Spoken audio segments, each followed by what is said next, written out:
Proteção patrimonial é o assunto da nossa live de hoje. Vai vir aqui a doutora Estela, que é uma advogada especialista em proteção patrimonial.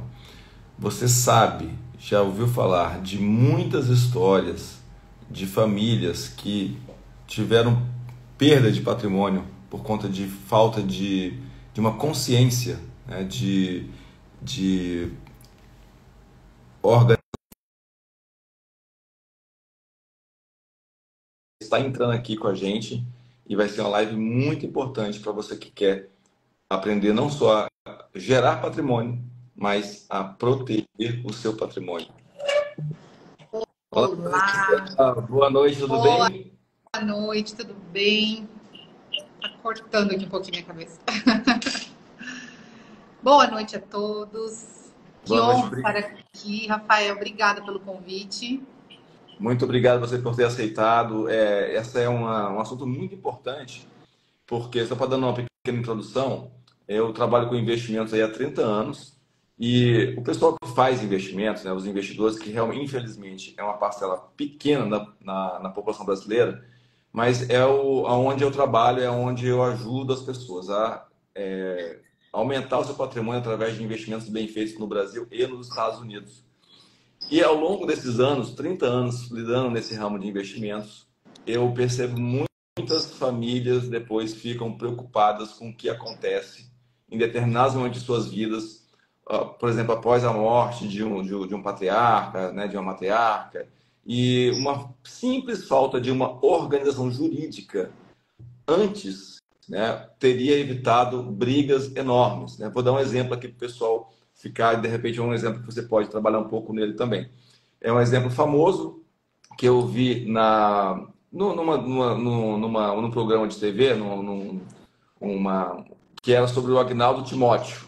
Não sei se você sabe Exato. desse caso, né? Então eu fiquei bem interessado. E são coisas que acontecem com os meus clientes de investimentos e é um caso público. Então as pessoas têm que preocupar. O Agnaldo Timóteo morreu, deixou um patrimônio de mais ou menos 40 milhões de reais. E aí ele tinha uma filha, que era uma filha adotada, que ele amava como se fosse filha, estava em processo jurídico de se tornar a filha dele. Só que ele morreu antes do projeto ser concluído. E eu acho que já está, até hoje, tá essa briga, e por conta da irmã dele, né, tem a cuidadora da criança. Então, assim, é uma questão que o patrimônio fica preso, bloqueado, e as pessoas que precisam do patrimônio estão fragilizadas por falta de dinheiro. Inclusive, o caso da cuidadora da criança e da criança, elas foram convidadas a se retirar da casa do Agnaldo Timóteo, e o advogado que estava cuidando do caso que acolheu eles na casa dele, né? Então, você vê como que a gente cuidar, fazer o patrimônio aumentar ao longo de nossas vidas, mas proteger também é muito importante. Eu queria ter dado essa introdução aqui para o pessoal saber, né? Muita gente começa assistindo depois, eu vou levar essa live também para o YouTube, então, porque é um assunto muito relevante. Muitos dos meus alunos me perguntam sobre isso. Eu queria que você... que é o sócio corretor falando de triste realidade, ele que trabalha com corretagem, com venda de imóveis, sabe que é assim que acontece, né? Em casos de imóveis. Queria que você se apresentasse e a gente começasse aí a nossa conversa sobre conquista e proteção patrimonial. Isso mesmo. Bom, Rafael, primeiramente, né, agradecer mais uma vez aqui pelo convite. É uma honra, né, poder estar aqui falando com o seu público, com as pessoas que já te acompanham, seus clientes, amigos. Né, agradecer a todos que estão aqui presentes.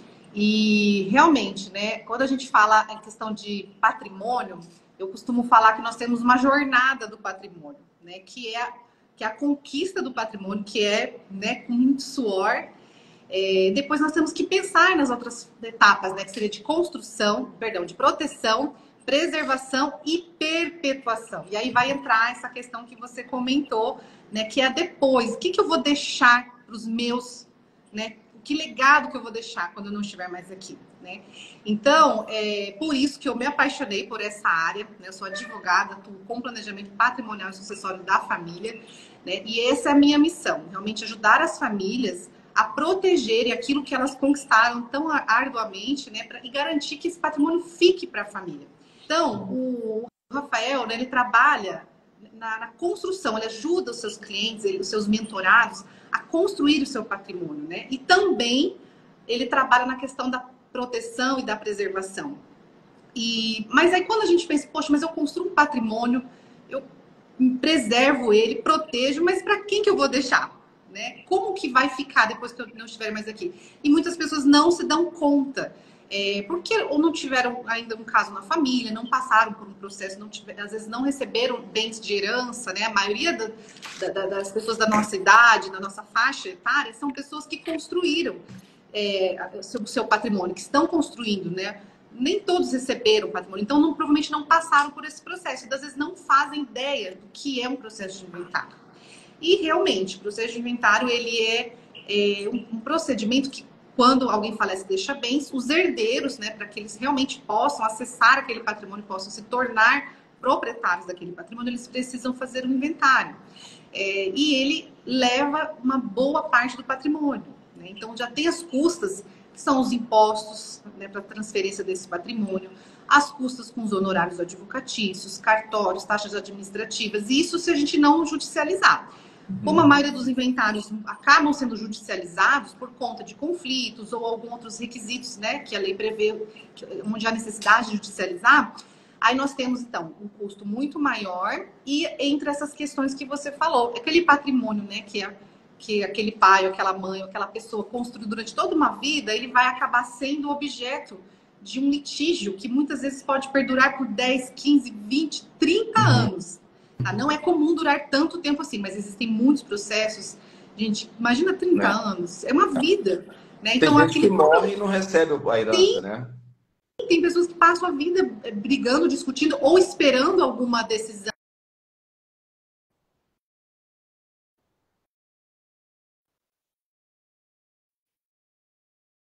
Para a questão das relações familiares. Né? Porque por que nós corremos tanto atrás de patrimônio? Né? Porque nós queremos ter uma vida confortável, nós queremos proporcionar conforto para os nossos, para as pessoas que nós amamos. Então, a gente precisa pensar em tudo isso, né? Essas relações, porque por mais que a gente ame os nossos nos ame, mas quando a gente trata ali de questões de patrimônio, às vezes há muitas divergências, né? E quem me acompanha aqui mais tempo sabe que eu falo muito sobre isso. Às vezes essas divergências é realmente por falta de desconhecimento da lei, né? Porque aí às vezes acha que tem mais jeito do que na verdade teria, e aí vem as brigas, e aquele que realmente teria o direito ao patrimônio, muitas vezes você citou esse caso do Agnaldo Timóteo, tem muitos casos, eu até trouxe uma lista aqui de inúmeros casos onde irmãos entram na disputa, querendo disputar com filhos, que são os herdeiros necessários, com esposa, viúva. Então, assim, são pessoas que não acham que têm um direito que, na verdade, não têm. E aqueles que, de fato, detêm o direito, dependem do desenrolar desse processo, dependem de uma decisão judicial que pode levar anos para poder, de fato, usufruir daquilo que é dele por direito. Entendi. Então, é por isso que a gente fala de legado, né? O que você quer deixar para sua família, né? Para os seus. Então, alguns deixam sem querer, não por maldade, mas eles acabam deixando um pesadelo ali, né? Porque não imaginava que poderia ver tudo aquilo, não se programou, não se preparou e, enfim, acaba ali acontecendo brigas, né? Deterioramento do próprio patrimônio, às vezes aquele patrimônio por ficar ali preso, né? Como você disse, até dependendo de uma decisão judicial, dependendo de alvarás judiciais para poder movimentar, para poder acessar alguma coisa, então vai tendo também uma deterioração. Então a gente conquista, né, com tanto sacrifício. Pois é, você falou uma coisa interessante, você vê, eu trabalho com essa parte de investimentos, da conquista patrimonial e a questão da sucessão, eu sei que é muito complicado e tem coisas que você falou que eu nem imaginava. Por exemplo, você falou, o que eu sempre entendi, que as principais brigas eram entre as pessoas que tinham o direito, que têm o direito do patrimônio. Então, a briga entre elas de quem vai receber mais, quem vai receber menos, atrasa o processo. Mas você acabou de falar uma coisa muito importante. Pessoas que não têm o direito à herança entram na briga, como os irmãos e tal, e eles conseguem enrolar o processo mais ainda, mesmo eles não tendo direito à herança? Consegue, porque a partir do momento que você judicializa um caso, o juiz ele precisa ter uma plena cognição daquele processo para ele poder tomar uma decisão. E aí, isso, a gente sabe que o nosso judiciário, ele é moroso. Não é rápido. Então, às vezes, cai numa vara e redistribui, e aí entra em recesso, e aí muda de juiz, enfim. Acontecem tantas situações, aí abre prazo, e aí pede para postergar aquele prazo. Então, o negócio vai prolongando, porque quem acessou ali o judiciário, quem acionou o judiciário, ele tem o direito de expor as razões dele. Mesmo que ele esteja errado. Mas quem vai dizer isso? O juiz, no final de uma cognição, né, no conhecimento ali completo da situação. Então, todo mundo pode discutir. Não quer dizer que a pessoa tem razão. Só que nisso, ela não tendo direito, não tendo razão, ela vai atrapalhar a vida de quem tem. E às vezes acontecem discussões entre os herdeiros necessários, que vão falar basicamente filhos, cônjuges, né? Por quê? Porque até vai fugir um pouquinho do assunto aqui, que a gente vai entrar um pouco mais em direito sucessório, mas eu acho que faz todo sentido, porque nós estamos lidando aqui com pessoas que têm famílias, né? Então, acho que é bacana, é uma curiosidade que todo mundo tem. Porque o que prevalece na nossa legislação é a liberalidade. O que é isso? Da pessoa que é detentora, que é titular do patrimônio, ela poder dispor de até 50% do seu patrimônio em vida, ou seja, via testamento, seja uma doação, né? Ela pode dispor da forma que ela bem entender. Isso ela pode dispor, inclusive, daí para uma pessoa que alheia, né, a relação ali de herdeiros necessários, herdeiros legítimos, dentro desses 50%. E muitos pais, muitas vezes, por algum motivo particular, seja porque entende que algum filho precisa mais do que o outro, ou que algum filho ajudou mais, cuidou na velhice, quer prestigiar aquele filho, por algum motivo. Às vezes o pai ou a mãe decide privilegiar mais um filho. Ele pode, daquele 50% que é a parte disponível, ele pode realmente dispor da forma como ele quiser, desde que especifique que está sendo a parte disponível. Ou seja, os outros 50%, ele obrigatoriamente precisa ficar para a legítima. Quem que é legítimo? No caso, né, se tem filhos, os filhos em concorrência com o cônjuge sobrevivente. Se não tem filhos, é o cônjuge em concorrência com os pais, se forem vivos. Então, existe uma série de regras. Mas as pessoas não sabem que existe essa possibilidade, e às vezes o pai ou a mãe dispõe de uma forma diferente, eles não ficam satisfeitos e vão discutir. E muitas vezes, assim, o que vai prevalecer é a última vontade do titular do patrimônio. Mas até chegar a uma decisão, né, já aconteceu ali enfim, um monte de prejuízo. Imagina quem depende, vamos por uma viúva e tem filhos menores que dependem daquele provedor, né? E às vezes, se não tem um planejamento, se não tem uma reserva ali, uma liquidez, né? Vai ficar por alguns meses ali passando uma certa dificuldade. Então, aí vou agora falando um pouquinho da minha área, né? Que a gente tem alguns instrumentos de proteção patrimonial. Então, o Rafael, como que você trabalha, né, Rafael, como você comentou? Os investimentos no exterior, eles são uma forma de você proteger aquilo que você já conquistou, proteger e preservar. Mas nós podemos pensar assim também, outras formas. Eu acho que é sempre importante a gente pensar em diversificação e pensar nas ferramentas que nós temos disponíveis para a família sempre entender qual ferramenta vai fazer mais sentido para ela. E ela pode lançar mão de várias ferramentas, né? Ela pode ter uma parte do patrimônio investimentos no Brasil, ela pode ter uma parte de investimentos no exterior, e ela pode ter uma parte, por exemplo, numa holding, né? Que é a minha especialização, minha área principal de atuação. Então, como que a gente realiza, né, essa proteção patrimonial dentro de uma holding? Qual que é o objetivo de uma holding familiar? Inclusive, desculpa só te interromper um pouquinho, porque o Varanda Home aqui, ele falou exatamente o que você vai falar agora. Olha só, detentor ainda vivo, tem 3 filhos, um filho já tem 2 filhos do casamento, outro filho de um relacionamento. Fazer uma hold para proteger ou todos esses netos terão uma parte da herança. Eu acho que você ia falar de hold justamente agora, não é isso? Isso, deixa eu ler aqui, ó. Tem 3 filhos, um filho já tem. Essa é uma dúvida muito importante. E uma coisa interessante que você falou, doutora Estela, eu não sabia que você então pode destinar 50% em vida para quem você quiser, inclusive pessoas que não são, que não seriam os herdeiros legítimos, por exemplo, uma instituição, Exato. uma pessoa que pode ser feito isso. Pode ser feito. Tá? Pode ser que 50% do patrimônio no momento ali da doação, da liberalidade, pode ser feito para quem quiser. Então, é uma liberalidade. Então, a legislação privilegia Então, não é uma liberdade absoluta, porque ele não pode dispor de 100%. Em muitos países, né, liberais, como, por exemplo, na maioria dos Estados Unidos, prevalece a liberdade plena, onde a pessoa ela pode dispor da forma como ela bem entender. O Estado não intervém.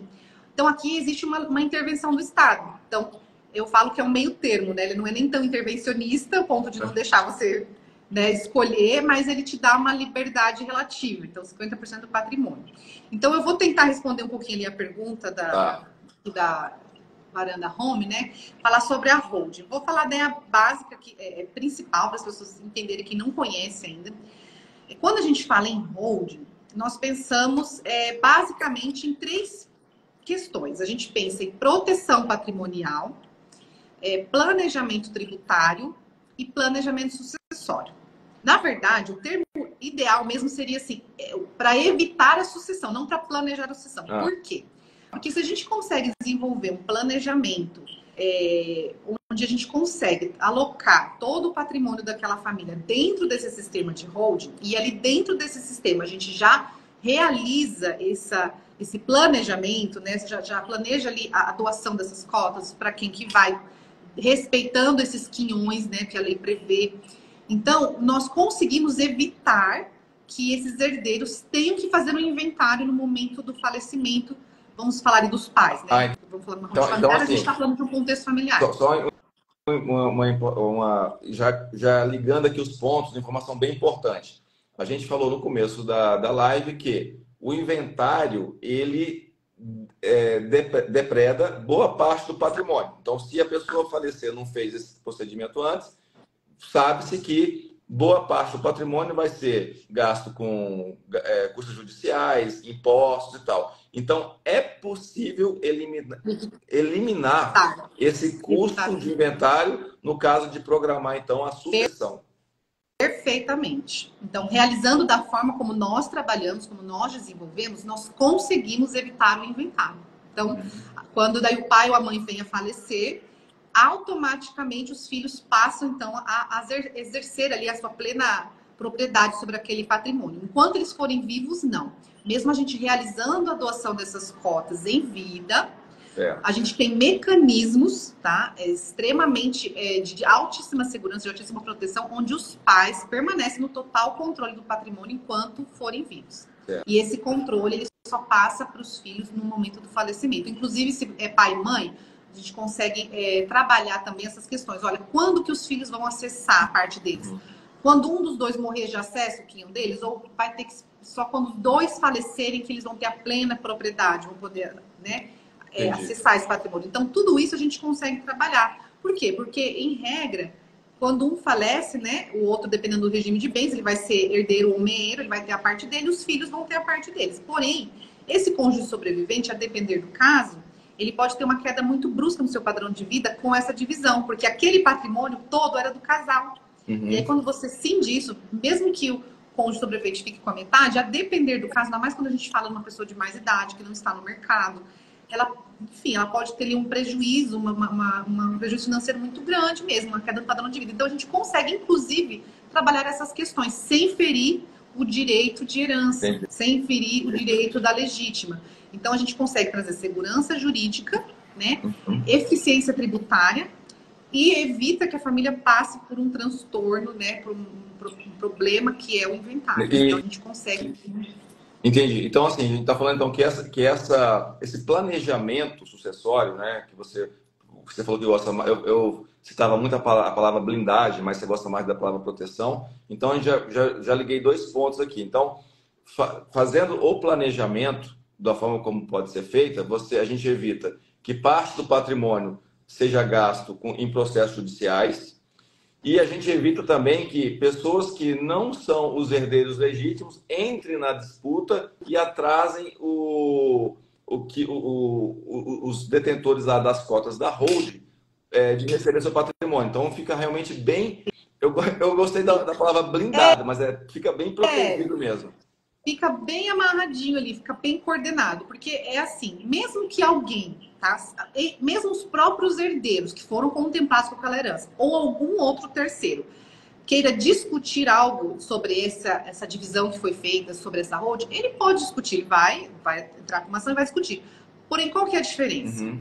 Primeiro, enquanto se discute, não fica nada bloqueado. Cada um está seguindo a sua vida, porque cada um já recebeu, já tomou posse ali, propriedade plena desse patrimônio e está tocando sua vida. Se porventura, é claro que no sistema que nós desenvolvemos, nós fazemos tudo de uma forma extremamente com muita segurança jurídica para que esse sistema ele não seja abalado. Ele vai permanecer da forma como os pais ali desenharam dentro da total legalidade. Então, ele pode discutir, mas digamos que ele venha a ter alguma razão naquele pleito dele, por algum motivo. Olha, eu teria direito a alguma coisa. Uma hipótese. Tudo bem, o juiz pode determinar, vai chamar então os herdeiros, falar, olha, então houve aqui uma divisão incorreta, ou uma informação superveniente que veio depois. Então eu entendo, por exemplo, um filho que foi reconhecido a paternidade ou maternidade, enfim, paternidade no caso, né, após a morte. Então foi feito, ou seja, depois que foi feita toda a estrutura, depois que os pais faleceram, que vem uma situação nova. Aí faz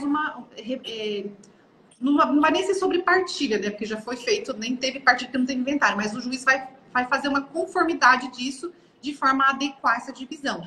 Mas aqueles filhos que já tinham recebido, eles não vão ficar com a vida deles financeira travada, bloqueada. Já recebe o dinheiro, já recebe as cotas, Cada um já pode vai vender, pode movimentar, não vai ficar passando necessidade, igual eu vejo. Isso. Muitos casos, já chegaram muitos casos para mim de potenciais clientes falando assim, olha, eu preciso me organizar financeiramente porque eu tenho uma herança para receber e essa herança está na justiça há muito tempo e é uma boa grana e eu não posso ter acesso enquanto o processo não acontecer. A pessoa tem, mas não tem.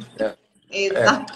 Uma coisa que eu queria te perguntar é o seguinte, só para deixar claro para as pessoas que estão ouvindo aqui, que estão vendo agora, que estão vendo depois, porque as pessoas estão falando assim, cotas, hold e tal, para ficar claro. Olha, você pega o seu patrimônio que você construiu. Aí a doutora Estela vai falar se é isso mesmo e vai colocar, né, os pingos nos is. Mas falando de uma forma grosseira, porque tem gente que não está entendendo nada do que está acontecendo aqui. Claro. Então é o seguinte, eu tenho meu patrimônio. Esse patrimônio pode ser, porque eu já vi aqui empresários, empreendedores, investidores na bolsa, né? Esse patrimônio, ele pode estar todo dentro de uma instituição jurídica chamada hold, né, vamos dizer assim. Isso. E dentro dessa instituição jurídica está lá a sua casa, o seu apartamento, acho que as pessoas podem colocar até carros, né, os bens financeiros, né, investimentos na bolsa. E direitos, inclusive direitos. Não é só bens, né? Bens e direitos. Você pode trazer para dentro do sistema e colocar tudo o teu patrimônio ali. E aí, dentro desse patrimônio colocado dentro dessa instituição jurídica, a pessoa já fala assim, olha, aqui o patrimônio está cotizado em tantas cotas. Tantas cotas da minha esposa, tantas cotas do meu filho A, tantas cotas do meu filho B, pronto, acabou. Feito isso, no falecimento do patriarca, as pessoas já recebem as cotas independente de inventário, não tem essa disputa, já recebem todo o patrimônio de acordo com as cotas que já estavam previamente estabelecidas ali. Cara, é fantástico isso. É isso mesmo, doutora Estela? Exatamente. Porque, na verdade, a gente já faz isso em vida. Tá? No papel, já fica pronto. Já fica determinado isso já no papel. É mais ou menos assim. Vou usar uma ilustração para ver se de repente ajuda a entender um pouco mais. É como se a gente pegasse eu sempre uso essa metáfora que eu acho que ajuda um pouquinho a clarear. A gente pega o patrimônio e coloca esse patrimônio dentro de um cofre. Todo o patrimônio da família está dentro desse cofre. Uhum. Os pais já deram esse cofre para os filhos. Só que quem tem a chave desse cofre são os pais. Uhum. Então, eles abrem, fecham, tiram, colocam o patrimônio ali do jeito que eles quiserem. Então, essa chave vai passar para a mão dos filhos no momento do falecimento. Então, eles passam a acessar diretamente, sem nenhuma intervenção jurídica, administrativa, governamental, nada. Então, já é automático. Por quê? Porque já foi transferido em vida. Daí existe, claro, como a gente fala que é um sistema, por quê? Porque não necessariamente vai ser um CNPJ. Então, a gente abre ali, a gente fala em células, né? A gente faz ali um precisa ser um CNPJ. Não precisa ser só... Não, ele é um CNPJ, mas não precisa ser só um. Normalmente a gente trabalha com 2, 3. Por quê? Porque a gente consegue eficiência tributária. E ao contrário do que muita gente pensa, não é complicado e é simples e é muito acessível. Vamos supor, se você não tem empresa ainda, fala, olha, eu nunca tive empresa, não tenho empresa, eu tenho patrimônio, eu tenho imóveis e veículos. Eu posso fazer esse sistema? Pode. Então a gente vai abrir ali um CNPJ ou mais, né, dependendo do caso, que vai ser o detentor daquele patrimônio, e a gente vai fazer todo esse planejamento lá dentro. E a parte contábil disso é muito simples, porque como não vai ter funcionário, não tem movimentação, é muito... Para você ter uma ideia, tem contadores, né, que fazem parte do nosso time, que nós fazemos, né, temos um time bem grande que trabalha com holding no Brasil todo. Tem contador que cobra um salário por ano para fazer a manutenção de um sistema desse. Tá. Por quê? Porque não tem movimentações, não tem que ficar em balanços. É uma empresa, a gente costuma falar, é uma empresa que não faz nada. Entendi. Ela é dona daquele patrimônio ali dentro, a gente faz a gestão. Mas por que que isso é interessante? É muito bacana, porque é um paradigma muito grande que tem ainda, né? As pessoas, a família brasileira não está acostumada a ter o seu patrimônio institucionalizado na pessoa jurídica. Eles estão acostumados a ter o seu CPF ali, né? Verdade. Nos Estados Unidos é bem comum, né, doutora Estela? Muito. Deixa eu fazer uma pergunta aqui. A Beth, a Elizabeth, que é uma cliente minha muito querida, que eu gosto muito dela, mora em Curitiba. Você tá no Sul também, né, doutora Estela? Sim, estou no Paraná. Então, a Beth está em Curitiba e ela perguntou o seguinte: quanto os pais têm que pagar para transferir seu patrimônio para os filhos? Bom, aí a gente precisa fazer um estudo, né, de um projeto para entender o custo de cada caso. Mas, basicamente, como que você vai transferir isso? Você quer fazer através da hold? Você quer fazer através de uma doação pura de pessoa física para pessoa física? Ou você quer estar pensando no inventário? Então, o que nós fazemos? Quando a gente vai atender uma família, a primeira coisa que nós fazemos é um estudo de viabilidade. Entender, olha, esse sistema ele faz sentido para sua família? Essa é a melhor estratégia para você? Então, a gente vai fazer esse estudo com a família. Faz sentido. Faz total sentido. Aí nós vamos fazer, então, desenvolver um projeto de holding para essa família. Nós não fazemos uma contratação de imediato. Por quê? Porque eu preciso entender, entender o contexto daquela família e ela precisa entender também tudo isso e saber o custo. Porque é o seguinte, que eu acho que do jeito que ela falou aqui, quanto que eu tenho que pagar para passar para os filhos. Eu acho essa talvez não seja a melhor solução, porque se você passa para os filhos, você não detém mais o poder sobre o patrimônio, correto ou não? Isso, vou falar sobre a doação pura. Então, assim, só para concluir aqui essa linha de raciocínio, então, quando nós fazemos o estudo de holding, que a gente entendeu que faz sentido, a gente vai fazer um orçamento e passar para a família. Vai custar tanto de imposto para fazer essa operação, já deixar a doação das cotas, já deixar essa sucessão planejada. Vai custar tanto de honorários, tanto de cartório. A gente passa esse orçamento. O que eu posso dizer para as famílias? Grande parte, assim, quase que unanimidade dos casos, nós entendemos, o que nós percebemos na prática? Uma economia, tá?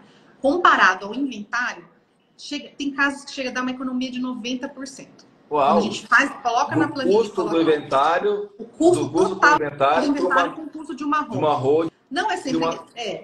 Então, assim, é pelo menos 50% de economia. 50, 60, 70, casos que tem até 90%. Porque depende muito de caso a caso, do tipo de patrimônio, da natureza do patrimônio, quando foi adquirido esse patrimônio. Então, existe uma série de fatores, mas há sempre uma vantagem. Por quê? Qual que é a principal vantagem? Primeiro ponto, o imposto, embora o imposto seja o mesmo, que é o ITCMD, ele tem dois fatos geradores. Que é a transmissão do patrimônio causa mortes, que é o quê? No inventário, você tem que pagar o imposto para você, né, poder acessar aquele patrimônio, além dos outros custos. E na hold a gente paga o ITCMD, mas é sobre a doação. O fato gerador é a doação em vida. Mas como a gente faz doação de cotas, então a gente trabalha, a gente faz um ajuste da base de cálculo, a gente consegue reduzir drasticamente a base de cálculo. Eu vou dar um exemplo que pode ajudar a clarear. Se a gente vai fazer um inventário hoje, tá? Como que funciona? Cada estado tem a sua alíquota e o estado vai calcular, ele vai pegar o valor de mercado do seu bem hoje, do seu patrimônio atualizado, se fosse vender, vamos pensar em bens imóveis, né? E vai cobrar o imposto sobre o valor desse patrimônio da data de hoje. Mesmo que lá no tempo de renda está lá, o exemplo, foi adquirido por 250 mil e hoje vale 1,5 milhão, valorizou muito, faz muitos anos que comprou, vai pagar imposto sobre 1,5 milhão. O que nós conseguimos fazer na holding? Primeiro ponto, a gente consegue trazer esse patrimônio, integralizar ele na holding pelo valor de aquisição, pelo valor de histórico, que é o valor que está lá no imposto de renda. Certo. Ele permite isso. Quando a gente faz isso, então, primeiro, a gente não paga o ganho de capital, porque o que é o ganho de capital? Imposto de renda sobre o ganho de capital. Então, o valor de aquisição e o valor de mercado, essa diferença, né, tem que pagar 15%, teria que pagar 15% sobre esse valor. Então, como o Estado permite que a gente coloque esse patrimônio pelo valor de aquisição, a gente não vai pagar o ganho de capital. Então, a gente também reduz a base de cálculo. Então, basicamente, em vez de você pagar o imposto de, vamos falar aqui no Paraná, São Paulo também é 4%, ainda é 4%, mas aumentado, 4% fixo. Então, em vez de a gente pagar 4% sobre 1,5 milhão, você vai pagar basicamente, tá? Vamos falar de um sistema muito simples aqui, uma conta simples, a gente vai pagar 4% sobre 250 mil. Então, essa já é uma diferença muito grande. Entendi. Outra coisa, honorário advocatício. Quando você entra no processo de inventário, faleceu e deixou bem no seu CPF. Tá? Não está numa hold, não está numa instituição. Está no seu CPF, você tem patrimônio, os seus herdeiros vão ter que fazer o inventário. Certo. Obrigatoriamente, você vai precisar contratar um advogado. E existe a tabela da OB. Então, varia de 5% a 15%, mas quase ninguém cobra assim. Então, aí você tem que calcular o quê? Calcular sobre o valor do patrimônio total, do patrimônio atualizado. Quando você faz um planejamento, você está trabalhando de uma forma preventiva, certo? Você está fazendo contratando uma assessoria jurídica para fazer uma prevenção, planejamento. É obrigatório essa contratação? Não. No inventário é obrigatório. Você, mesmo que seja no extrajudicial, obrigatoriamente você tem que estar assistido por um advogado. Então, quando a gente trabalha na assessoria, é muito mais acessível o honorário. Não é o mesmo honorário de um inventário. A gente cobra menos por isso. Porém, como você está imaginando o seguinte, se você está precisando de um médico, se você faz uma consulta preventiva, você vai pagar, sei lá, 200, 300 reais na consulta. Se você precisa fazer um tratamento por causa da doença, você vai pagar 5, 10, 15, 20 mil. Porque aí é o seguinte, minha filha, agora é emergência. Agora acabou o preventivo. Não tem opção. Não tem opção, Você não tem opção. Exatamente isso. Então, esse é o racional, né? Então, basicamente, são as duas questões que mais impactam, que mais trazem economia tributária. É sempre que vai ter essa economia gigantesca? Não. Por quê? Porque, às vezes, se o valor de aquisição desse imóvel está muito próximo do valor de mercado, você consegue entender que a gente não vai conseguir se beneficiar muito dessa vantagem que eu mencionei. Porém, em relação a honorários, você vai se beneficiar, porque, com certeza, você não vai pagar um honorário num desenvolvimento de um planejamento sucessório, você não vai pagar o mesmo honorário de um inventário, no caso dos seus filhos. Entendi. Eu acho que responde a pergunta aqui da Spotlight aqui, ó. Que fala assim, quando o imóvel está numa hold, os impostos são mais baratos? Acho que foi o que você acabou de responder. Porque a gente trabalha a base de cálculo.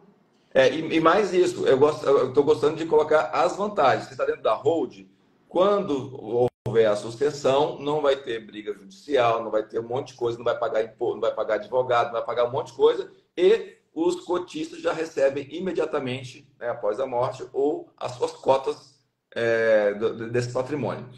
Outra pergunta aqui da Varanda Home aqui, ó, ver se você consegue interpretar. Sobre governo versus hold. Tem essa possibilidade de não haver mais a proteção? Deve ser alguma coisa que saiu do... Tá. Com as mudanças de legislação, né? Isso. Olha, eu não vejo dessa forma, não entendo que vai deixar de haver alguma proteção. Pelo contrário, até porque a maioria dos políticos, dos governantes, eles têm suas holdings, tá? E eu vou te explicar por quê. Um dos motivos é que desde 2015 já tem um projeto de lei tramitando. Na verdade, não é só um, existem mais projetos, mas tem um bem específico que tem maior probabilidade aí de passar, que é para aumentar o imposto sobre herança no Brasil. Então, hoje nós pagamos, no Brasil, o teto desse imposto é 8%. Então, os estados podem cobrar uma alíquota menor ou uma alíquota progressiva, porém limitada a 8%. O que vai acontecer de imediato agora com a questão da reforma tributária? Qual que é a questão principal prevista lá, a mudança que pode impactar nesse momento? Primeiro, que está previsto que os estados terão que obrigatoriamente aplicar a progressividade da alíquota desse imposto. O que isso significa? Aqui no Paraná, como eu comentei, São Paulo, é fixo 4%. Não importa o valor do seu patrimônio, é 4%.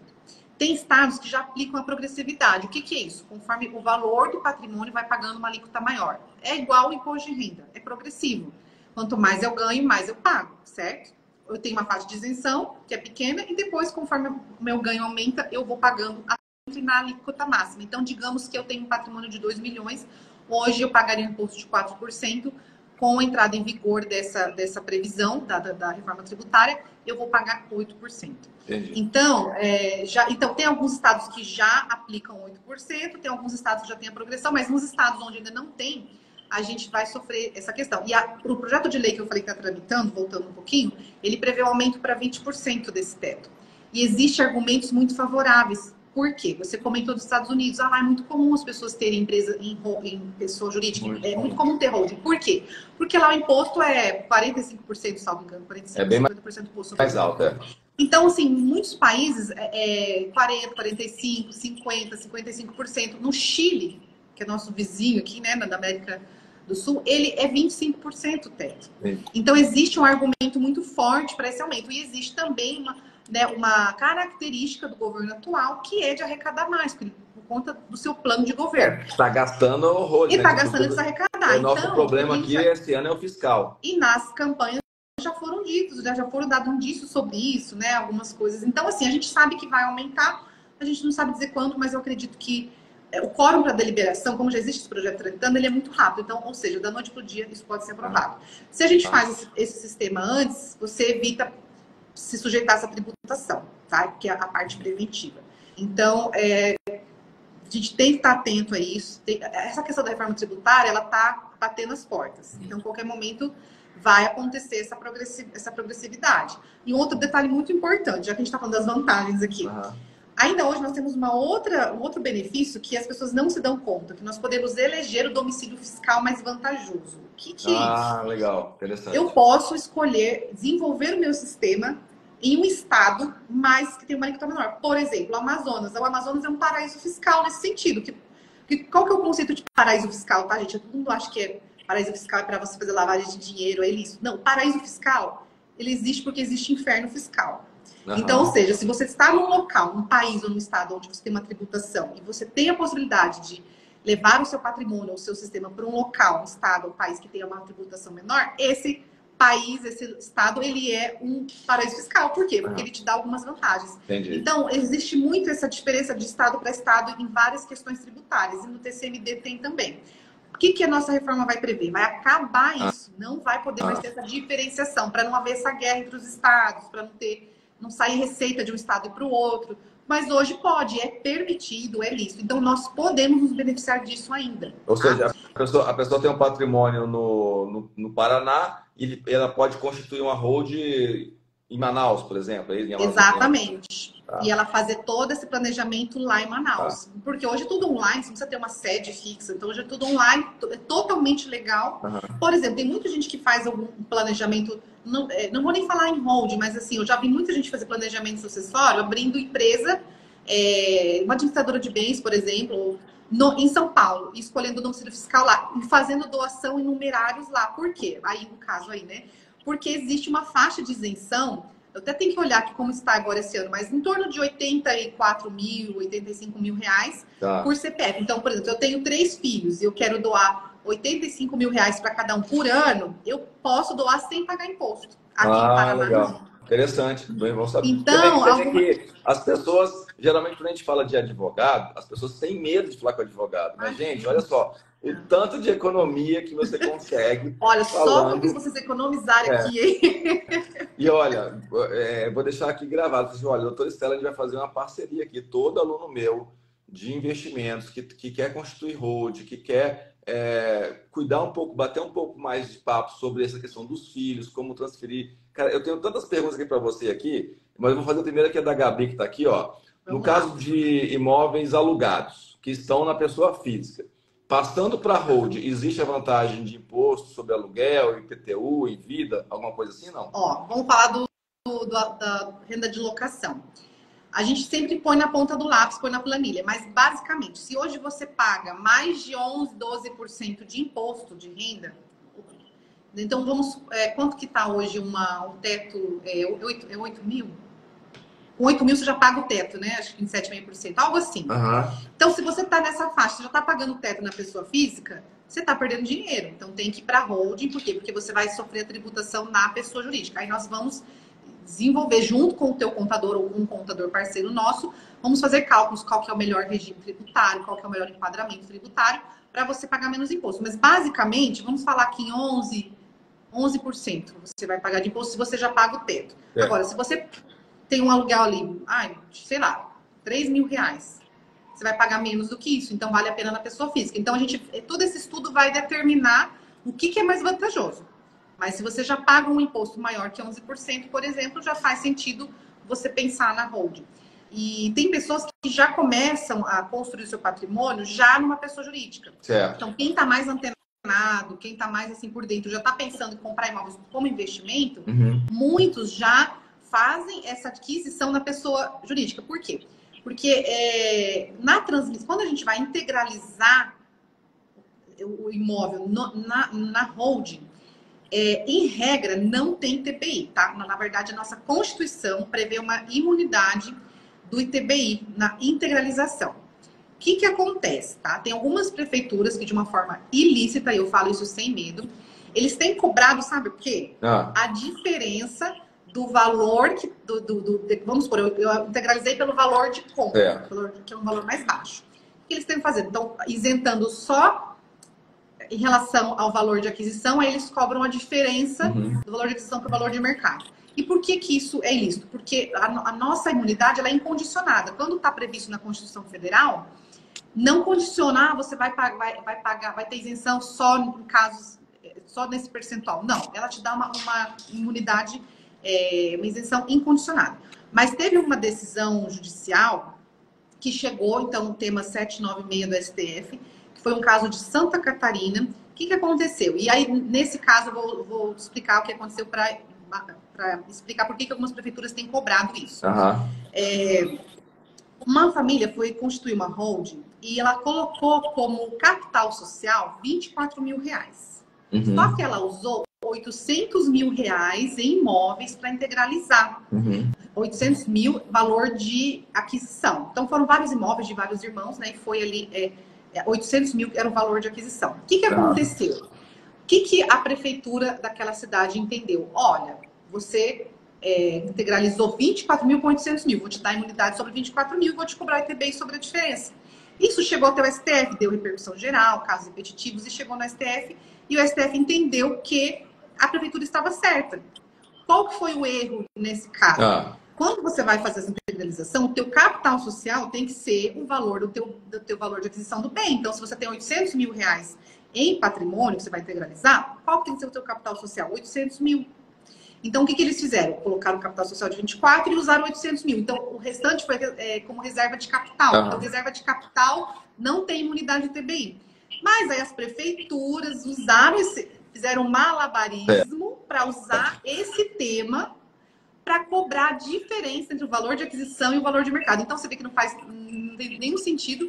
Então, em São Paulo, inclusive, o TJ de São Paulo já vem derrubando isso, dizendo que é inconstitucional o que essas prefeituras vêm fazendo. Então, em tese, não tem ITBI. Então, quando a gente faz a integralização, em regra, não tem o que pagar o ITBI, tá bom? Então, quando a gente vai fazer essa integralização, não é um custo que a família vai ter. E se a prefeitura ali for cobrar, então a gente tem formas de lidar com isso, tem formas de você contornar essa situação. Uma das formas é você entrar com mandado de segurança, mas existem outras formas administrativas que a gente consegue resolver.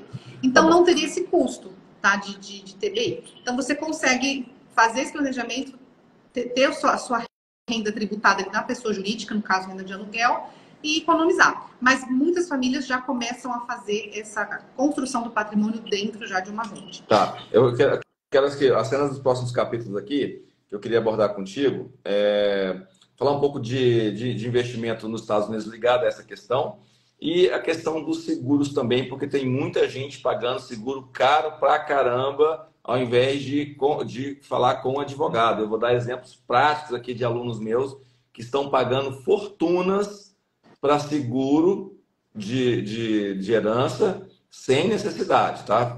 Segura aqui um pouquinho que você vai, daqui a pouco, vai saber mais sobre isso e a doutora Estela vai desvendar isso aqui para a gente. Uma coisa interessante que eu acho, eu levo muitos meus alunos a fazer investimentos nos Estados Unidos, porque a economia é muito maior, a blindagem em questão não jurídica, mas do patrimônio mesmo, porque lá o seu patrimônio está em dólares, está num país que é realmente tem uma economia estável, tem uma moeda forte, tem mais segurança jurídica.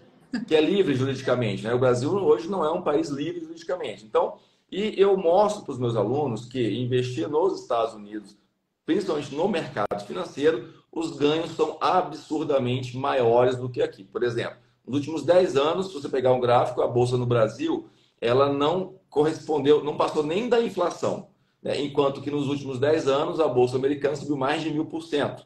Então, coisas como essa. Então, eu incentivo muito as pessoas e levo as pessoas para fazer investimentos nos Estados Unidos pela facilidade, pela segurança e coisas como essa daqui. Olha só.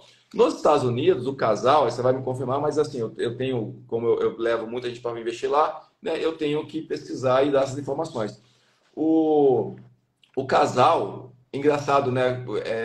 Ele é encarado nos Estados Unidos como uma única pessoa.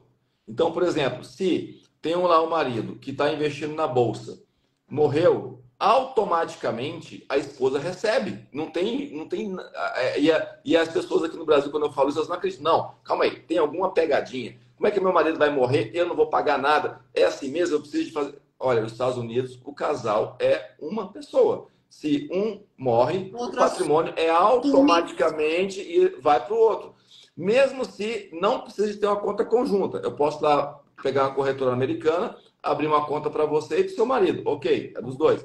Mas mesmo se a gente está investindo lá com recursos do seu marido, ele vem a falecer, você só precisa apresentar uma certidão de casamento que o patrimônio passa a ser teu sem imposto, sem nada. Isso é uma coisa importante que nos Estados Unidos, né, assim. Outra coisa que uma coisa que eu lembrei aqui que eu queria te perguntar, um caso prático aqui. Mas primeiro, eu gostaria de chamar a atenção para as questões do seguro. E porque tem muita gente vendendo seguro muito caro. Gente, as corretoras, os bancos, eles têm que cumprir as metas deles. E cumprir uma meta de seguro é muito bom porque é uma das melhores comissões que são pagas para o assessor da corretora, por gente, vem dos seguros. Vou dar aqui um caso prático, um caso real, e a doutora Estela vai me ajudar aqui com isso, porque inclusive eu indiquei para ele falar com o advogado e com o advogado se resolveu realmente de uma forma muito diferente. Então, tá lá, o cara tá com um dinheiro na corretora, 1 milhão e poucos reais, e aí o cara da corretora tem um relacionamento com ele e tal, e perguntou, mas qual que é seu patrimônio? Ó, eu tenho esse 1 milhão e tanto aqui na corretora, tem um sítio lá no interior de Goiás, e aí o que o cara fez? Pegou o patrimônio dele, juntou, e falou assim, olha, para você blindar o seu patrimônio, você precisa pagar um seguro nosso aqui de 60 mil reais por ano durante 10 anos. Ou seja, 600 mil reais. Eu falei para ele, cara, olha só. E olha só o caso dele especificamente, tá? Você vai ver que é absurdo.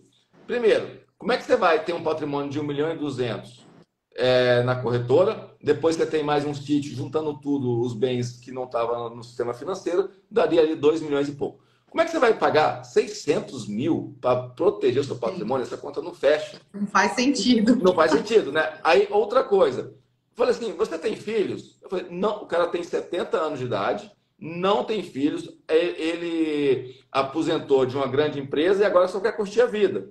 Eu falei assim, vem cá, no caso de falecimento, qual que é a tua questão, a tua preocupação com o dinheiro? Quem iria receber? Não, é minhas irmãs. Aí eu perguntei, elas estão em algum caso assim, de fragilidade? Não, elas têm a vida dela, elas têm o dinheiro dela, têm o patrimônio dela. Eu não quero nem deixar nada, porque elas têm vida boa, eu quero gastar o meu dinheiro, mas se eu morrer, vai para elas. Eu falei assim, então, para que você está... Faz o seguinte, não faz esse seguro, isso é um absurdo, fala com o advogado, da sua confiança. Até falei para ele, se você quiser, eu te indico. Não, eu conheço um cara. Aí falou com ele, Rafa, realmente, eu não preciso pagar esse seguro, que é absurdo. Vai pagar 60 mil reais por ano. Nossa, não, é impressionante, é um absurdo mesmo. Até assim, quando a gente fala em seguro de vida, o seguro de vida, ele é uma ferramenta que muitas famílias podem se beneficiar, sim, dentro de um planejamento. Mas a gente tem que ter muito cuidado. Por quê? Porque ele não pode ser a única ferramenta. Porque, pensa bem, faz sentido você contratar um seguro de vida para que esse prêmio todo, essa indenização que essa família vai, né, vir a receber ali no seu falecimento, que ela gaste todo esse dinheiro para pagar o inventário e não sobre nada para eles desse dinheiro, sendo que você pode evitar o inventário. Então, essa é uma primeira reflexão. Uhum. Então, a gente tem que entender que quais as ferramentas que eu tenho e quais eu vou utilizar. Quer dizer que você fizer uma holding, você não precisa fazer um seguro de vida? De jeito nenhum. Você pode fazer um seguro de vida, mas você vai fazer algo, vai tomar uma decisão consciente, uma decisão planejada. Para que eu estou contratando esse seguro? Para quem que eu vou deixar? Eu quero deixar algo a mais aqui para minha esposa. Eu tenho uma filha que é menor, um filho que é menor, ainda tem que estudar. Eu quero deixar esse algo a mais para minha família ficar confortável, ter um amparo. Mesmo que eu já estou deixando aqui tudo planejado, eu quero deixar um algo a mais. Então, é um exemplo de uma decisão muito inteligente. Por quê? E tem casos também, tá? Tem caso a caso. Mas, por exemplo, o seguro de vida ele não é considerado herança. Então, ele não passaria por um processo de inventário. Então, a depender do caso, a depender da situação, um seguro de vida nesse sentido, ele pode ser eficiente. Mas, assim, o que a gente não recomenda é que ele seja a única ferramenta que você vai utilizar. Exatamente. E que você contrate alguém sabendo. E você está delegando, por exemplo, para a pessoa lá que é um assessor financeiro, a competência de estruturar como que vai ser a sua herança. O cara não tem competência jurídica para isso. Ele quer estar te vendendo um seguro que é absurdamente alto, que você nem sabe direito o que você está pagando, né, e que vai dilacerar o seu patrimônio. Sim, não faz sentido. Eu quero chamar muita atenção para isso, porque não faz sentido nenhum. Muita gente pagando seguro sem precisar pagar e gastaria muito menos fazendo os procedimentos, né, jurídicos que a gente falou aqui. E com muito mais eficiência. Exatamente. Então, por exemplo, provavelmente, depender do caso dele, ele não gastaria nem, você falou que era 60 mil por ano, durante 10 anos. Dependendo do caso dele, ele não gastaria ali nem 2 parcelas, nem 2 anos desse seguro aí para fazer um planejamento E que no caso dele, nem faria muito sentido, porque ele não tem filhos, né? Ele não tem esposa, então seria as irmãs. Então, seria mais assim, eu gosto muito das minhas irmãs, e já que eu vou deixar alguma coisa, também eu quero deixar tudo arrumadinho, né? A casa em ordem, não quero que elas tenham dor de cabeça lá na frente. Mas ainda assim não teria aquela necessidade, porque se cada uma tem sua dependência financeira, tem seu patrimônio, o que elas vão receber ali é um plus, né?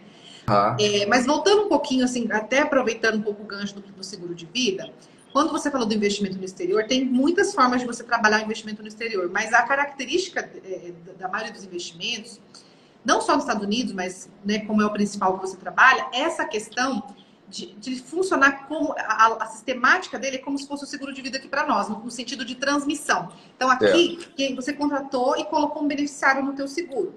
Nos investimentos, você também pode colocar um beneficiário. Vamos supor, você quer deixar para filho, filha. E automaticamente esse filho, essa filha, esse beneficiário vai assumir aquele investimento sem pagar imposto nenhum. Então, tem muitas famílias que fazem, que parte do seu patrimônio elas mandam para o exterior. Então, tem gente que tem holding e tem investimento fora da holding. Por quê? Porque já tem um planejamento nesse país de destino que não precisa de inventário. Então, não faz sentido colocar na holding. E por que deixa lá fora? Porque, por todos os motivos que você falou, a gente está dolarizando, que hoje, sem dúvidas, é a moeda mais forte do mundo. Você está dentro de uma jurisdição diferente, mas você tem segurança jurídica. Você está num país, você vai escolher um país que tem uma economia estável, é um país próspero. Então, aí a gente vai entrar na questão da preservação do patrimônio. Então, além de constar, o que é preservar? É preservar o valor de compra. Então, às vezes, o mesmo valor que você manteria investido aqui no Brasil, ao longo de 10 anos, ele não rentabilizaria nem 1/10 do que ele vai rentabilizar em dólares. Então, você vai o quê? Garantir o poder de compra do seu dinheiro. Então, você vai ter, né? Mesmo que você passe por ciclos econômicos ali não tão favoráveis, mas dentro de um estado com uma economia com a característica, por exemplo, dos Estados Unidos, é certo que em algum momento, mesmo que tenha uma baixa, daqui a pouco você tem uma alta que compensa. Então, você consegue se aproveitar, se beneficiar dessa economia estável, de uma política estável, de segurança jurídica, de benefícios tributários, né? Então, tem muitas vantagens. E eu falo, assim, que quando a gente vai falar em diversidade, isso já é mais a sua seara, mas como eu também, eu atendo meus clientes também nessa área, a verdadeira diversificação é quando você está sob jurisdições diferentes, quando você realmente tem em países diferentes. É exatamente porque é mais ou menos isso, doutora Estela. O que eu falo para os meus alunos é o seguinte, para os meus clientes de mentoria de investimentos, olha só, o mercado financeiro, o maior presente do mercado é a diversificação. Agora, se você tem todo o teu patrimônio no Brasil, você tem uma fazenda, um sítio, um apartamento, um carro, uma empresa, uma indústria, uma loja, um escritório, é tudo que você tem que estar aqui. Se, não estou dizendo que vai acontecer, mas se acontecer o que aconteceu no Brasil, o que aconteceu na Argentina, acontecer daqui a 15, 20 anos no Brasil, né? Porque há 20 anos atrás, o argentino tinha um poder de compra muito grande que um peso você comprava $1. Agora, na pandemia, já bateu $1, você compra 1.000 pesos. Então, aconteceu uma deterioração do patrimônio do argentino, mesmo ele tendo um patrimônio imobiliário grande lá. Então, Exato. quando você leva um pouco o seu patrimônio para fora, né, você está tirando os ovos da mesma cesta e colocando exatamente nisso. Gostei dessa termo aí, num arcabouço jurídico completamente separado, não é isso? Exatamente. Porque a ideia é assim, se o Brasil vai bem, eu tô bem. Mas se o Brasil for mal, eu continuo bem. Por quê? Porque eu não tô com todo o meu patrimônio aqui, né? Eu tenho uma parte dolarizada, eu tenho em algum outro país que me ofereça mais segurança, né? Econômica, jurídica, política.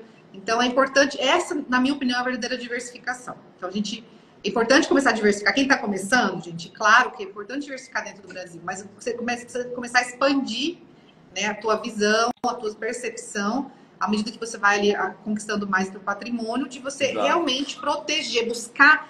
Eu falo que são camadas de proteção. Então, a gente vai fazer uma hold aqui no Brasil, é uma camada de proteção. Aí eu vou ter um pouco do meu patrimônio, uma parte dolarizada, eu estou aumentando as camadas de proteção, os níveis de proteção do meu patrimônio.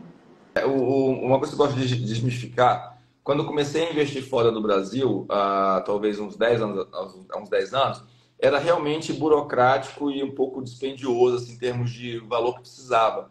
E eu acho que essa cultura, ela está remanescente nas pessoas ainda, que eu falo assim, cara, vamos investir um pouco fora do Brasil. Eu não tenho dinheiro para isso. Eu falei, cara, se eu abro com você, te ajudo a abrir uma conta, e você, lá nos Estados Unidos mesmo, não são as empresas brasileiras aqui que tem como investir nos Estados Unidos, porque eu já mostrei juridicamente que as empresas brasileiras que te dão acesso ao mercado internacional não estão operando exatamente como empresas americanas e o seu patrimônio pode ficar travado aqui no Brasil. Você não pode sacar. Por exemplo, tem um cliente agora que estava com $50 mil, queria sacar lá nos Estados Unidos, porque teoricamente a corretora é americana, mas é brasileira, e não conseguiu. Teve que voltar com dinheiro para o Brasil para poder voltar. Então, não é. Então, eu ensino a fazer corretamente numa corretora americana.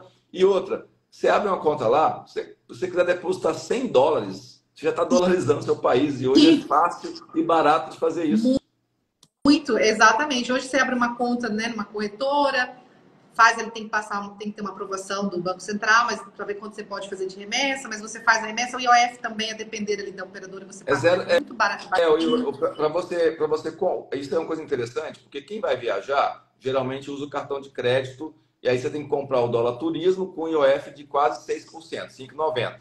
Se você abrir uma conta nos Estados Unidos e faz a remessa para lá, se for uma conta corrente, o IOF é 1,01, se for uma conta em investimento é 0,38.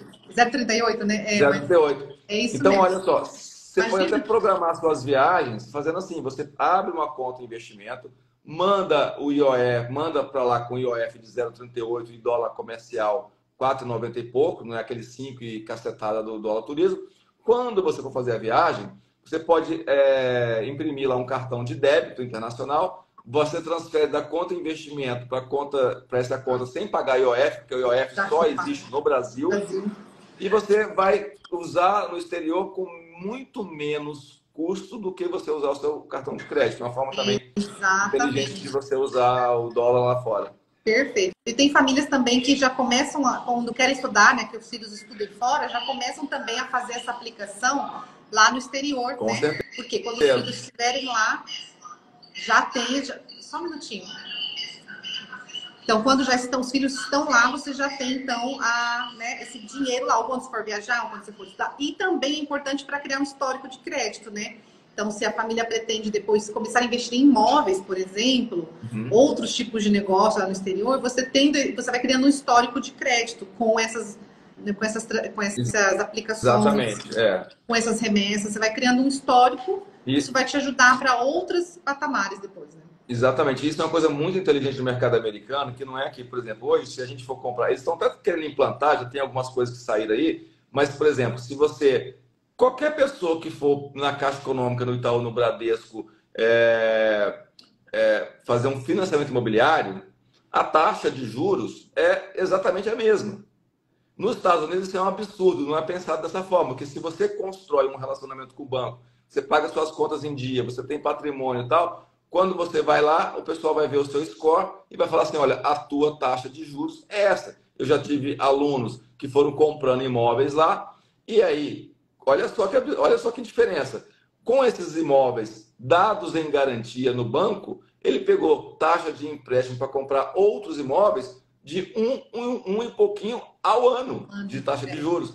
Por quê? Porque os imóveis já estavam em garantia. Aqui no Brasil, você fala assim, olha, eu quero pegar um financiamento para comprar um outro imóvel e vou dar o meu imóvel 100% de garantia.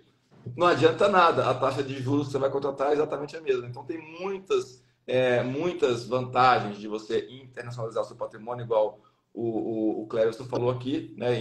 E hoje você faz isso você faz isso com muito pouca grana, né? Eu queria te fazer uma pergunta bem prática mesmo, um caso pessoal, tá? Porque às vezes os nossos casos aqui, às vezes, podem ajudar outras pessoas com essa questão não só da parte sucessória, mas do planejamento familiar e tal.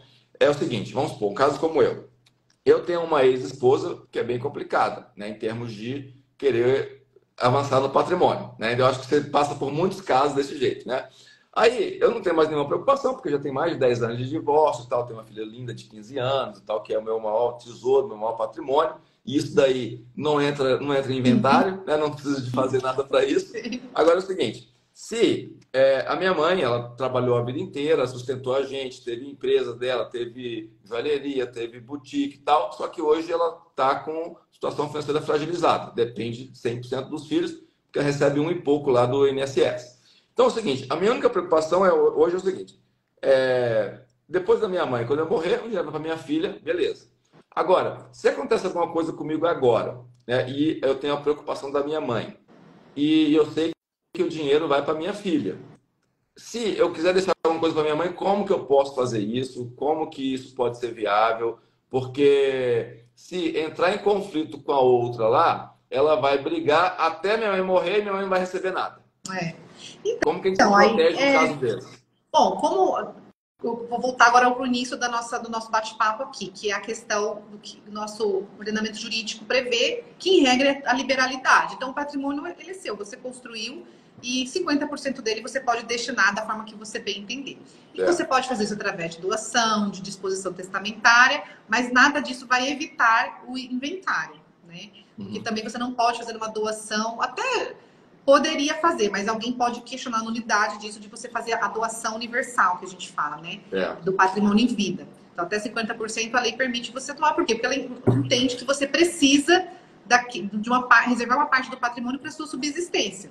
Quando você vende todo o seu patrimônio, não tem óbice nenhuma quanto a isso. Por quê? Porque você vendeu e você recebeu um dinheiro em contrapartida. Então, esse dinheiro entende-se que você vai poder se sustentar com ele. Agora, se você doa todo o seu patrimônio, você perde a propriedade dele.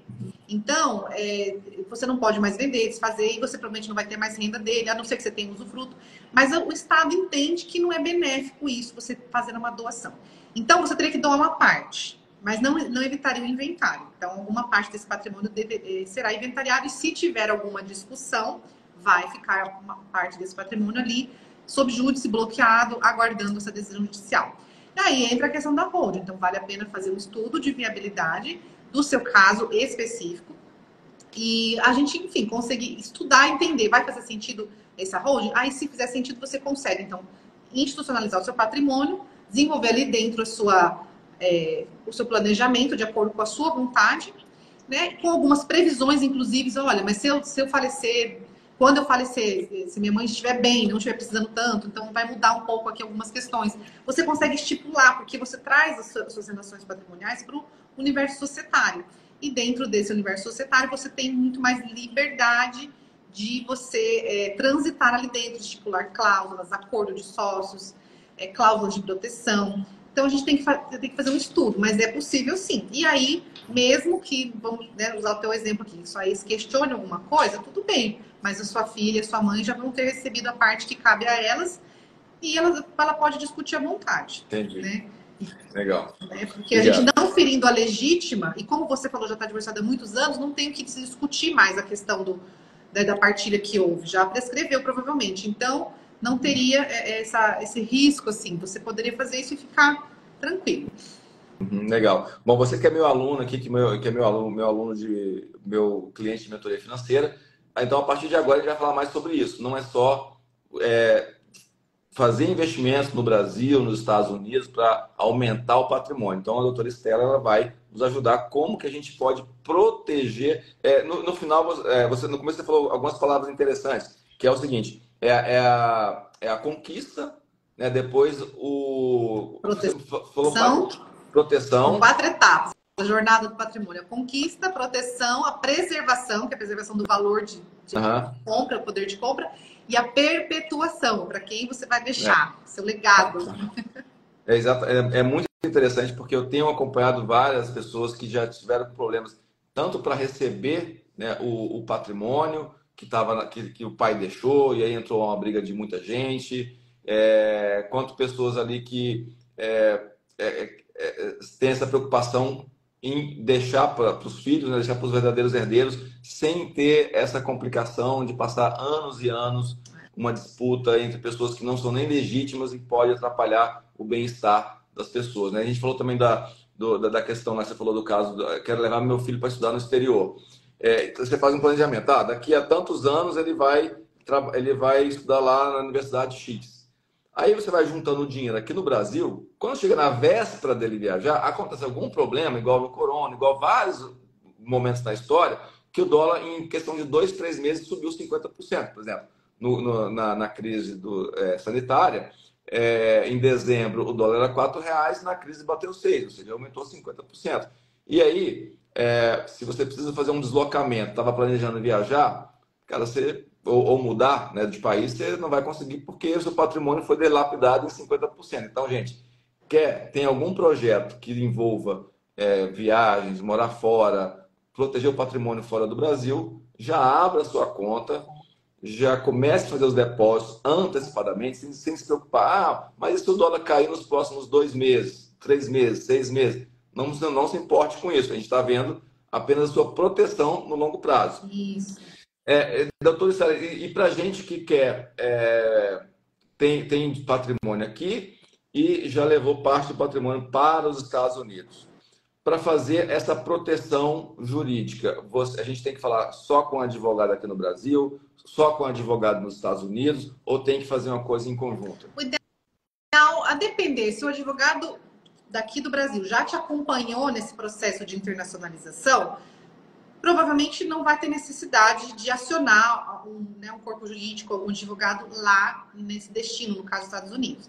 A depender do caso, faz sentido você ter um advogado lá. Né? Mas se você teve alguém que já te acompanhou, então vai depender muito do caso a caso. Mas normalmente, se alguém já te acompanhou desde o início, provavelmente você não vai precisar. Agora, começou a ficar mais complexo as operações lá, começou a aumentar o seu patrimônio, aí sim é importante você ter uma assessoria jurídica lá ou algum advogado aqui que tenha um autoconhecimento, né, na jurisdição americana para poder te orientar. Então, sempre você vai ter que avaliar o caso concreto, mas a depender do caso, é importante você ter nos 2 lugares. Ou alguém que entenda bem das 2 legislações.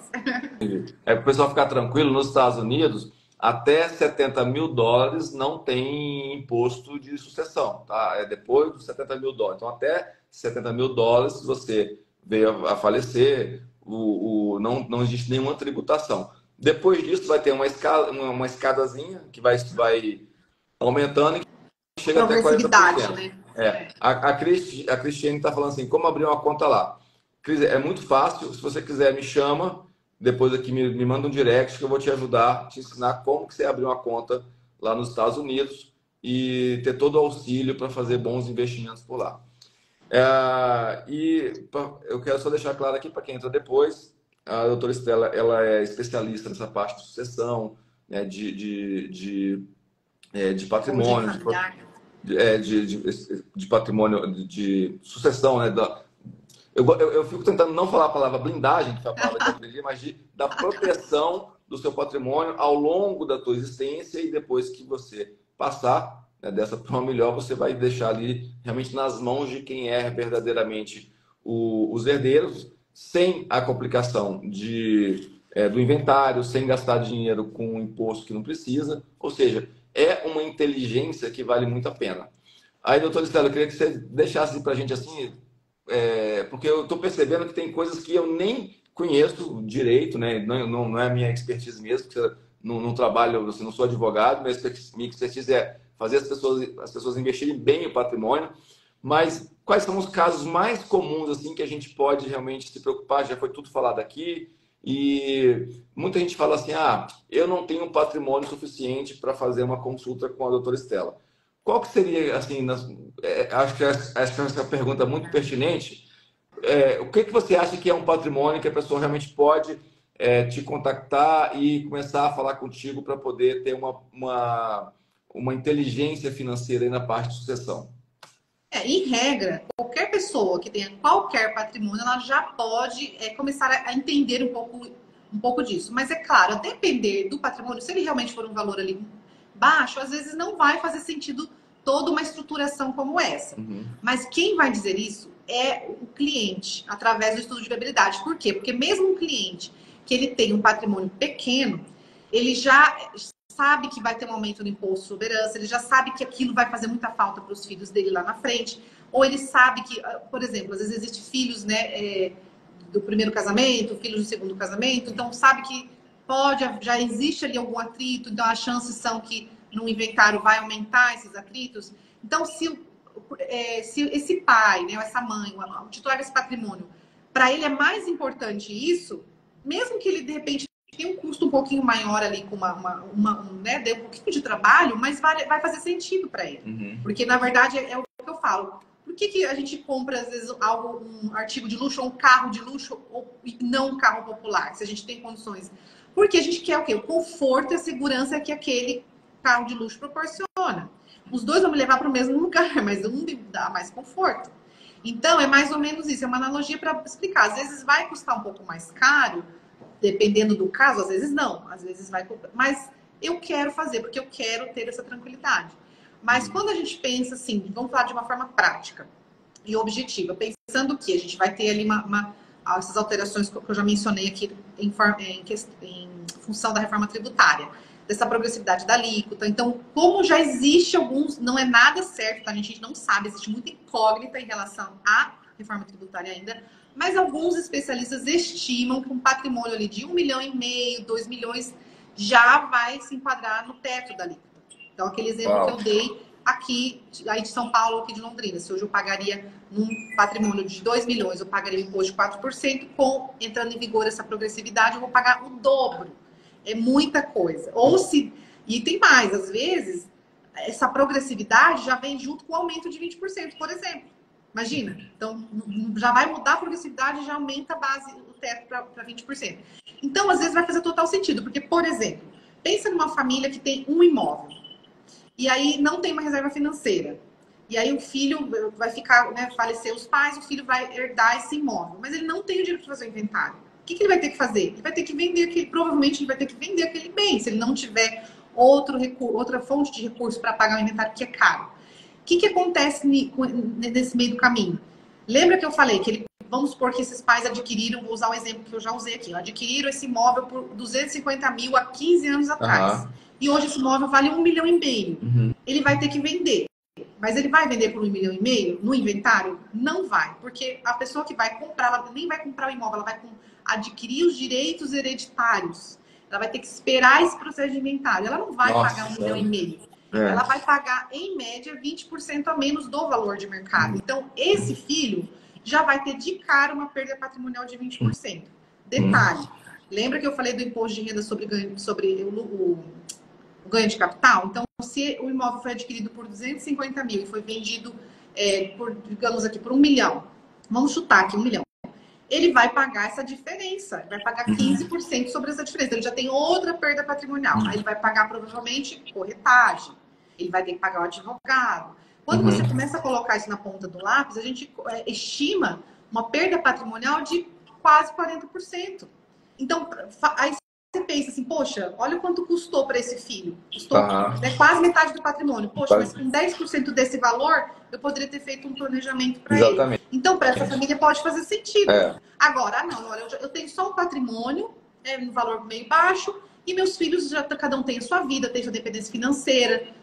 Então, aí, de repente, esse pai pode achar que não faz muito sentido. Aí então, pode ser. ou eu vou contratar, ou eu vou fazer uma doação de parte desse patrimônio, porque daí aquilo que ele doou não vai submeter o inventário. Aí fica só uma parte do patrimônio para o inventário. Ou então eu vou fazer um seguro de vida que vai ajudar aquele, né, meus herdeiros a pagarem esse custo. Então, tudo vai depender. Mas pensando já nessas alterações da reforma tributária, da possibilidade aí, eminente, né, de um aumento desse imposto, então, qualquer valor de patrimônio já faz sentido a família buscar a informação. Pelo menos ela se informar. Exatamente. Porque você daí toma uma decisão consciente. Você toma uma decisão sabendo das possibilidades. Porque fala, nossa, se eu soubesse, eu tinha feito diferente. Né? Enfim, então a gente está aqui para trazer essa informação. Você já me falou uma vez que quem quiser fazer uma consulta contigo, só te mandar um direct, fazer uma consulta para ver se a questão encaixa realmente aí, né? E você vai orientar da melhor forma. Sim, bom, doutora Estela, já estamos aqui 1h15, vamos deixar se o pessoal está querendo saber mais, manda um direct para mim ou para a doutora Estela, perguntando, que a gente vai marcar uma próxima ocasião para tirar mais dúvidas aqui, porque eu acho que é uma questão muito importante, o brasileiro se preocupa pouquíssimo com isso, e a gente precisa de elevar essa consciência sobre essa preservação do patrimônio. Exatamente, é o que eu falo de educação patrimonial. A gente vem vendo um movimento, né, relativamente recente de educação financeira que os brasileiros não tinham, graças a Deus hoje, através de profissionais como você, né, de mentores como você, através da internet, da tecnologia, nós começamos então a poder acessar mais esse mundo dos investimentos. E agora a gente tem que pensar na educação patrimonial, que é como proteger, preservar e perpetuar esse patrimônio, né? Então, essa é a minha missão e essa é a sua missão também, né, Rafael? Exatamente. Doutora Estela, muito obrigado. Foi muito boa a conversa. Eu acho que a gente tem mais assuntos aí para, de repente, mês que vem. A gente tira aqui, já seleciona algumas perguntas aqui dos meus alunos, dos meus mentorados, e a gente vai bater um pouco mais de papo sobre isso, que eu acho que é muito importante. Contem comigo. E é isso aí. Me sigam lá no meu Instagram, né? Que se precisarem saber um pouco mais, pode mandar direct, né? A gente vai conversar, vai ter esse primeiro bate-papo. Não fiquem com medo, porque todo mundo acha que vai falar com o advogado e vai deixar R$1.000 na mesa. Não é assim, gente. Não é lá, assim. A gente conversa. Não é assim. Todo caso que eu escuto falar, dos meus que eu acompanho, que as pessoas tiveram problemas aí com seguro caríssimos, falaram com o advogado, ficaram bem mais tranquilos, porque a solução jurídica foi muito melhor do que o seguro. É isso aí. Mas, gente, muito obrigado a vocês que estiveram aqui até aqui, que vocês mandaram seus comentários, a Priscila está aqui falando agora. Mandem as dúvidas aqui, a gente está aqui realmente para ajudar vocês no que for preciso na conquista, né, na multiplicação do patrimônio e na preservação desse patrimônio ao longo do tempo. Maravilha. Obrigado, doutora Estela. Vou deixar uma caixinha de perguntas depois no story. Eu vou abrir uma caixinha. Quem quiser continuar aqui, como a gente, né, quiser mandar pergunta lá, fique à vontade. Tá, o nome completo o Instagram é doutora Estela. Doutora Estela Guglielmi. Isso. Eu vou deixar a live salva aqui no feed. Vou marcar ela aqui, então fica fácil de identificar e de seguir lá. Deixa eu ver se eu consigo colocar aqui. Acho que eu não consigo, né? Não consigo. Vou colocar aqui no comentário.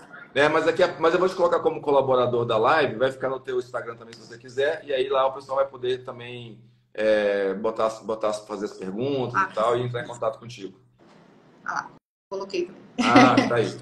Exatamente. E eu vou depois subir essa live também no canal do YouTube, porque quem quiser ver depois fica mais ágil ali para ver, fica mais fácil, porque é muita informação relevante.